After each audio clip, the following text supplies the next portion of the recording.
Hey lovelies, so welcome back to Reviews and Recaps. So Carlos had an interview with the Morning Hustle recently. He also brought Kimmi and Tisha, and we're going to talk about it.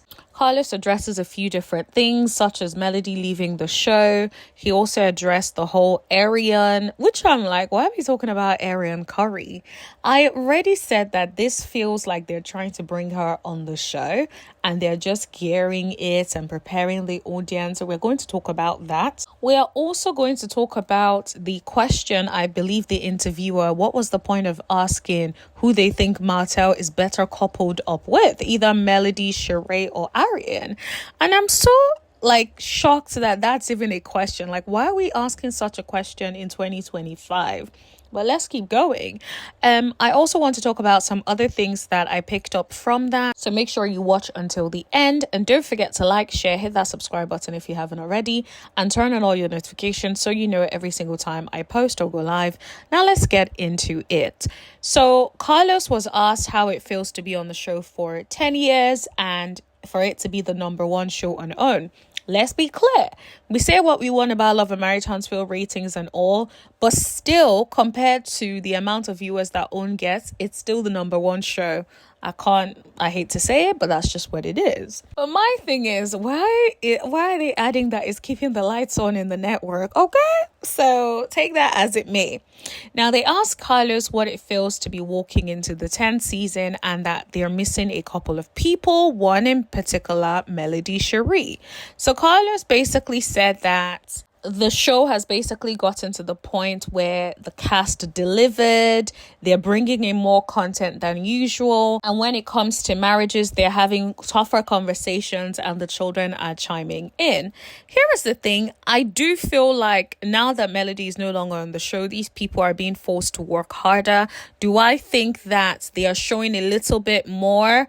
Yes and no. I'll say yes because, for instance, now we're hearing about the Jaylene and Maurice's situation, but in fact the things that we want to have the truthful conversations about are not things that they are willing to have the truthful conversations about.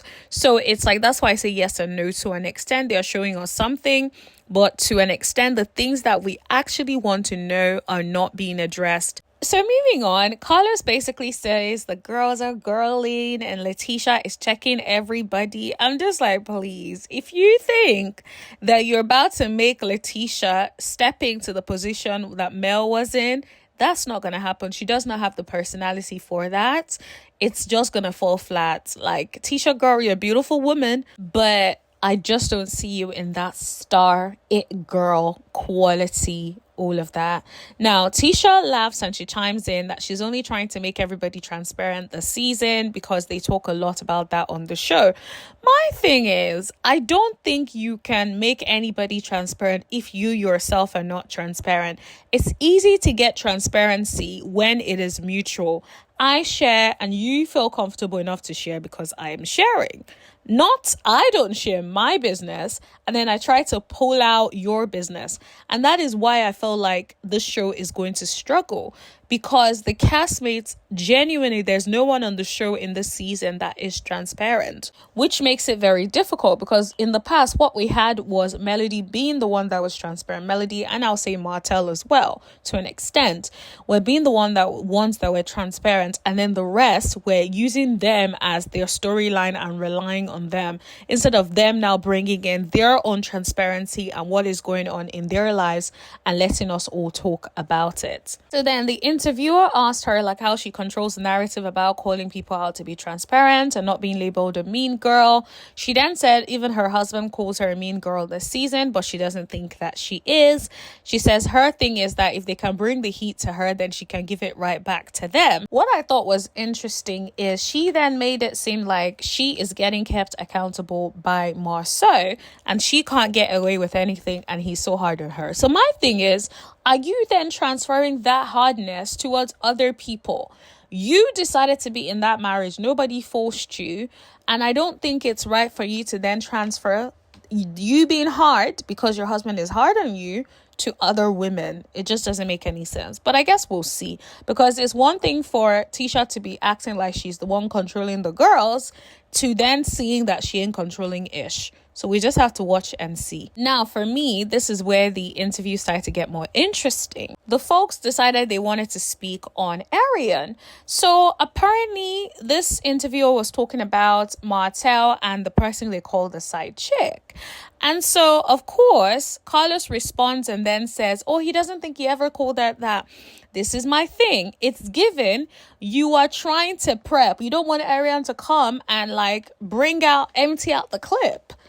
So you want her to be contained. So now everybody's saying, oh, I don't think we called her that. Then Kimmi goes ahead to defend the side chick. The president of the Side Chicks Association decides that I'm going to defend the side chick and basically says she has a name. Her name is Aryan. I'm like, oh, okay. So you defend the side chick. This is why I feel like Kimmi is going to struggle to ever beat those side chick allegations. Because think about it. Who else is out here riding for this side chick except Kimmi? And Kimmi, who has already been called a side chick in the past. So it's like, girl, you be riding so hard. Like, is it that you can relate to some of what Arionne did or is going through with Martell? Is that what it is? Like, blink twice. So then the interviewer asked them if they were surprised to see the photo and whether they will be seeing more of Aryan this season. Kimmi says she's been seeing them around in the streets more often and they've been outside. And they're basically not shocked about that because they're always seeing them in Huntsville, right? And so, of course, they're being asked, like, why did it take so long to publicly come out? Carlos said that Martell has admitted on camera in terms of being a man searching for a woman post-divorce. And he had even dated Sheree. I personally don't know what that was meant to explain. That man has been out in the streets. Whatever the case may be, Martell and Aryan, he said Martell and Aryan have been together for years. And the photo basically shows that they are now committed, allegedly, okay? Like I said, it is given they are trying to prep us. They are trying to put it all out there so that by the time we see Martell and Aryan together, it's not going to be shocking for the rest of us. We're just going to be like, oh, well, it's Martell's real life. So it is what it is. That is what they are prepping us for, in my opinion. Now, before I forget, everything that I say in this video is alleged in my own opinion only, for entertainment purposes only. This gags me personally. So the interviewer asked them like how they felt about Martell saying cheaters should go to prison. Kimmi and Tisha said they didn't think he said that and he wouldn't be able to support his children because he's going to get locked up as well. Absolutely. He is getting locked up. Probably one of the first ones to get locked up, especially for everything that's happened with Melody. This is the part that I personally do not like. The interviewer asked who Martell was better coupled up with or best coupled up with. Now, of course, Kimmi says she feels like it's Melody, and absolutely right, that is correct. But my thing is, like, life has happened, Melody has moved on. There's no reason for you to try to bring her in when you're talking about Martell. That ship has sailed. Leave it and let it be. I did think it was very telling when the interviewer was basically saying she loves Melody and she's sad that she's not on the new season. And of course, she was trying to ask, like, Carlos, have you, like, tried to convince her to come back? Carlos, of course, when he gives his politically correct answer, was like, oh, the beauty of any reality show is that people leave and they're always welcome to come back should they ever want to return. The thing, though, is like, why did they have to slip in, like, oh, as long as nobody files any lawsuits? So they're asking Kimmi and Tisha, will they ever file any lawsuits? I'm like, what kind of question is that? I'm sorry, scrap that. Because what if I say no now and then something happens in the future and I need to file that lawsuit? Like, please don't be having me out here putting information like that out there. So I just didn't think that question was necessary, if I'm being completely honest. I know it started off, it was a joke and stuff, but I'm just like, anything can and will be used against you. That's just my mantra, generally, especially for things that you say publicly. So I would be careful about that. Now, Kimmi did try to turn it around and talk about how everybody gets their own heat, so it just depends on how you handle it, and that it took all of them to make the show work, and she respects Mel and her decision to go, but they all made it work. The thing is, I feel like Kimmi keeps giving Mel props, but I feel like the reason you're giving Mel props is because you're hoping that she will come back, but she is not coming back, because at the same time, when she was there, you guys did not value her. When she was there, you guys turned on her fan base and thought that that would be smart and that would be a smart way of making sure that she comes back. That is such stupidity that I've never encountered before in my life. You turned against her, so of course she will leave. She doesn't have to be there. She's not like you guys who actually have to be on the show. But I do feel like Mel brought something to the show that cannot be replicated. We have not seen Marceau activated the way Marceau be activated when he and Melody shoot scenes together. We've not seen any lightheartedness. This is episode 3 that we have watched. I've not laughed once. Like, that is crazy. For a show that is meant to bring entertainment, I have not been entertained once in the last 3 episodes. So I feel like something is definitely not working. And I wish that they would bring more new people who are actually fun, who are vibrant, who do not necessarily know the Scots. Because now it comes across as the Scots show, but they don't necessarily have the personalities to keep us entertained. At least I'm not entertained. But if you're entertained, maybe that's you. Let me know. Would it ever be an interview without Carlos talking about people blaming production? I think not. So Carlos talks about how a lot of people blame production for everything, and it's easy to sort of just blame production. But when it comes to like a relationship, they're usually dealing with these things behind camera. And this is one thing I actually agree with Carlos on. A lot of people, when they come on reality TV, they forget that when it's like putting your problems under a microscope, everything that is hidden will come out. The cracks will show, unless you're very good actors. And even if when you're very good actors, the cracks will show for people who are very observant. So it's only a matter of time before you crack at points, right?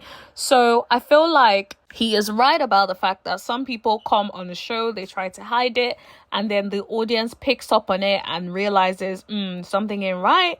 Or you tell them what has happened, it gets too heavy, and then you blame production for what happens after. Now, this is not to say that production don't play a huge part in how things are edited to look a certain way. I think they absolutely can. They can clip something that you said there, put it somewhere else. Absolutely agree. But I think that they cannot create a problem where there isn't any to begin with. So, like, for example, the Portia and Shamia relationship, there were cracks to begin with. Now, you may have felt like, Portia may have felt like everything was addressed off camera, things were good, but there were clearly cracks in the friendship, and it was so easy to just bring that back with the little stirring the pot here and there by the rest of the cast members. So that is very similar to what happens with couples who come married and then get a divorce later on. It's usually exposing everything that was there. And then he also said, like, it feels like for anyone who has gone through a divorce after they came on reality TV, that was an exit plan to begin with. I don't necessarily agree with that. I think in some cases it may be an exit plan, but in some other cases it's just they came on the show and everything blew up. Like, for example, with the whole Melody situation, they had already signed up to do the show, and then maybe a week before, so she found out Martell was cheating or had cheated or something like that.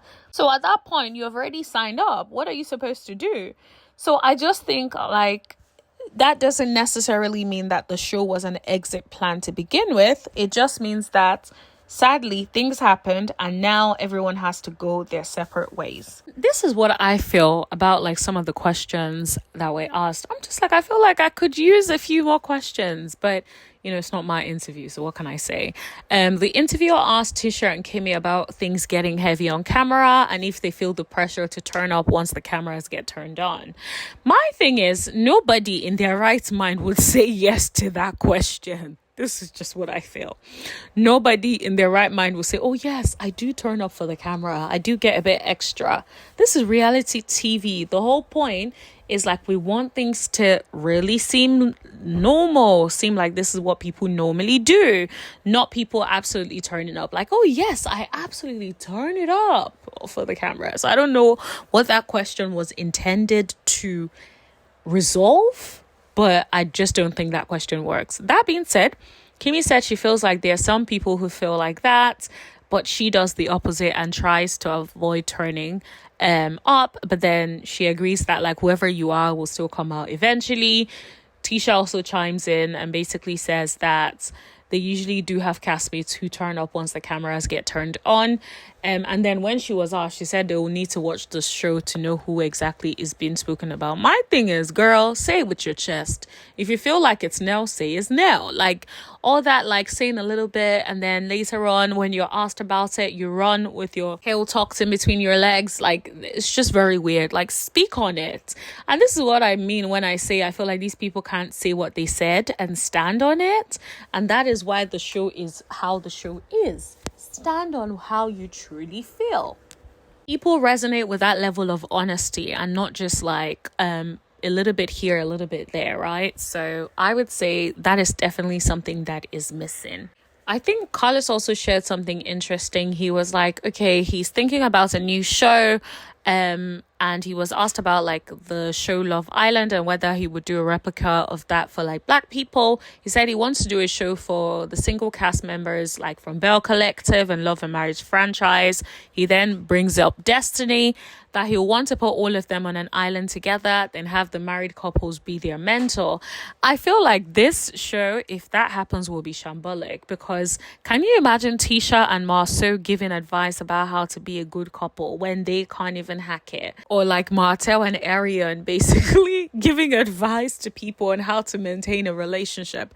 That would be ultimately very laughable, but I think that would be a show that people would watch and criticize.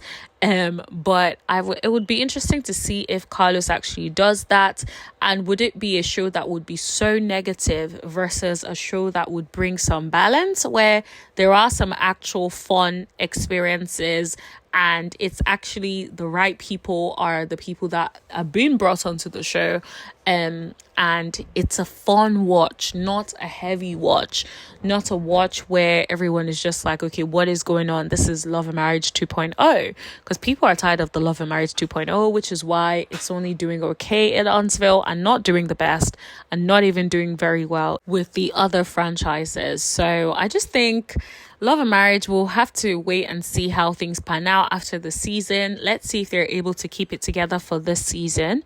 And whether they bring something new that we have not seen in the past. Whatever the case is, I will bring it over here to you guys. So make sure you hit that like button. Let me know what you guys think in the comment section below. Don't forget to like, share, hit that subscribe button, and tap that bell button right next to it, so you know every single time that I post or go live.